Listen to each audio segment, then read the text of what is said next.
Olá pessoal do canal Manchete Esportiva, aqui é o professor Renato Mendonça, prazer enorme estar com vocês, dando início a um novo tema no nosso bate-papo semanal, tá certo? Falando hoje sobre mudança de comportamento, tá certo pessoal? Atividade física, exercício físico, trata-se de um comportamento humano, tá certo? E você ter a mudança de uma pessoa insuficientemente ativa, tá certo? Para uma pessoa ativa, né, que faz a prática regular do exercício físico, da atividade física, dentro das recomendações, não é isso? De uma forma organizada no seu dia, é muito mais difícil do que parece, tá certo? Eu diria que é tão difícil quanto outras mudanças de comportamento, como parar de fumar, parar de beber, dentre outras, tá certo? Então, por isso, nós vamos estar falando sobre o modelo transteórico de mudança de comportamento, tá certo? Então, vamos lá. Vamos começar pela primeira fase, que fala da pré-contemplação. Essa é a fase em que o indivíduo ele não tem conhecimento da importância da mudança de comportamento, tá? No caso de deixar de ser uma pessoa insuficientemente ativa para se tornar uma pessoa ativa ou muito ativa, tá certo? E por uma falta de conhecimento também não tem nenhuma intenção de mudar esse comportamento, ou seja, de aderir a um estilo de vida ativo e saudável, tá bom? Aqui o profissional de saúde, quando está fazendo a consulta, a avaliação, está começando um trabalho com o indivíduo, né? Ele identificando que o seu cliente, o seu paciente está nessa fase, quais são as estratégias que tem que ser adotadas. Não somente a prescrição, tá? Chegar e falar assim, ó, você precisa fazer isso dessa forma, senão vai acontecer isso, isso e isso. O cara vai pegar, vai sair da sua sala, vai jogar o papel fora, vai esquecer em qualquer lugar, porque ele não entendeu, né, aquilo que você está falando para ele.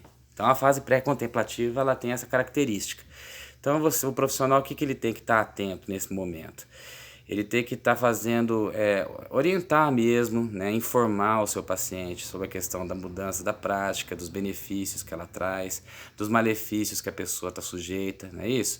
Explicar, dar exemplos, melhor ainda se poder linkar isso com a realidade imediata do indivíduo, né? Por exemplo, ó, você está vendo que na sua família, por exemplo, tais problemas de saúde aconteceram? Isso está relacionado aqui, segundo a literatura científica, ó, à falta desse comportamento. Então, quando você começa a informar os benefícios e também, né, os malefícios da não adesão a esse estilo de vida e linkar exemplos, quanto mais próximos da pessoa, melhor, a pessoa vai começar a ter um entendimento de que ela precisa realmente pensar melhor nisso, né? Puxa, ganhei muito peso, não estou conseguindo subir uma escada, estou sem força, sabe? Minha saúde já não está tão boa, na minha família tá acontecendo muito isso entre meus amigos. Então a pessoa começa a parar para pensar. E ao parar para pensar, ela já muda na fase contemplativa, ou seja, ela tem consciência da importância da mudança de comportamento, mas ainda não tomou a decisão, tá? Ainda não assimilou isso de fato internamente para poder aderir ao estilo de vida ativo, ou seja, mudar efetivamente seu comportamento. Aqui o profissional ele precisa reforçar as estratégias que foram feitas na fase anterior, né, de orientação, aconselhamento, tudo mais, para partir agora para um plano de ação junto com o seu aluno, o seu paciente, ou seja, reforçar, né, a importância e também ajudar a pessoa a identificar as condições mais favoráveis para que ela possa tentar, né, aderir ao estilo de vida ativo, né, a iniciar, a dar o primeiro passo. Então, por exemplo, para essa pessoa um treinamento contínuo é a forma mais indicada, ou seja, aquele que o começo, meio e fim se dá no mesmo momento. Às vezes a pessoa tem um emprego com várias horas, estudo e trabalho, e não consegue, por exemplo, parar 50 minutos, uma hora para fazer exercício.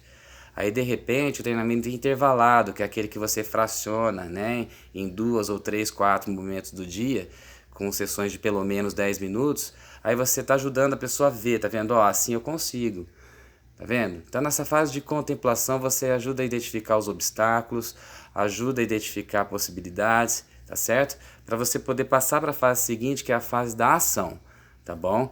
Aqui é quando o indivíduo fala, vou começar a fazer atividade física, exercício físico, tá bom? Então aqui você já está trabalhando a questão da educação, a questão da motivação, tá certo? Na fase da ação você pode ajudar ele a criar metas, tá certo? Ó, nós vamos começar a fazer da seguinte maneira, tantas vezes por semana, tantos minutos, em tais momentos, tá certo?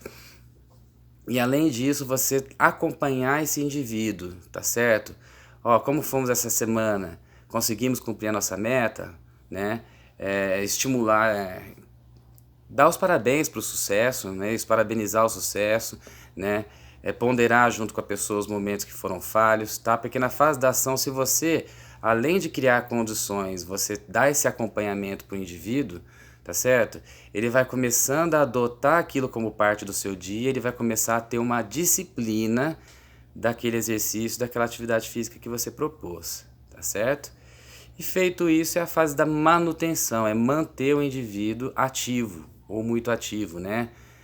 Então nessa fase aí, de repente você apresentar o monitoramento que foi realizado, não é isso? Mostrar gráficos, o progresso, o sucesso, os pontos que estão melhorando, os pontos que estão deixando a desejar, as recaídas, né? Fazer uma nova verificação dos possíveis obstáculos quais foram, ajudar novamente a criar condições para ele se manter assim, porque essa fase é a mais importante, você conseguiu fazer o mais difícil, que é ter o indivíduo fazendo exercício físico, atividade física. Agora a gente tem que ter um cuidado para que ele não regrida no seu progresso, tá? Porque a questão da mudança de comportamento, ela permite a evolução para as etapas seguintes, mas ela também permite a pessoa regredir, tá? Quantas vezes a pessoa não faz aí uma dieta legal, um programa de exercício, treinamento legal, e de repente 6, 7 meses depois para e perde tudo aquilo que conseguiu. Tá? Então a fase da manutenção é importante, tá bom? Monitorar bem a questão das recaídas, tá certo? E não deixar o indivíduo se perder no progresso que ele adquiriu, tá ok? E você, em qual fase você está? Forte abraço para todos vocês, uma boa semana. Não deixe de inscrever no nosso canal, dá aquele like, toca no sininho, porque toda vez que tiver novidade para vocês, vocês vão estar antenados aqui às atualizações e ajuda o nosso canal a trazer informação importante para o cuidado da saúde e da vida aí. Valeu? Abraço!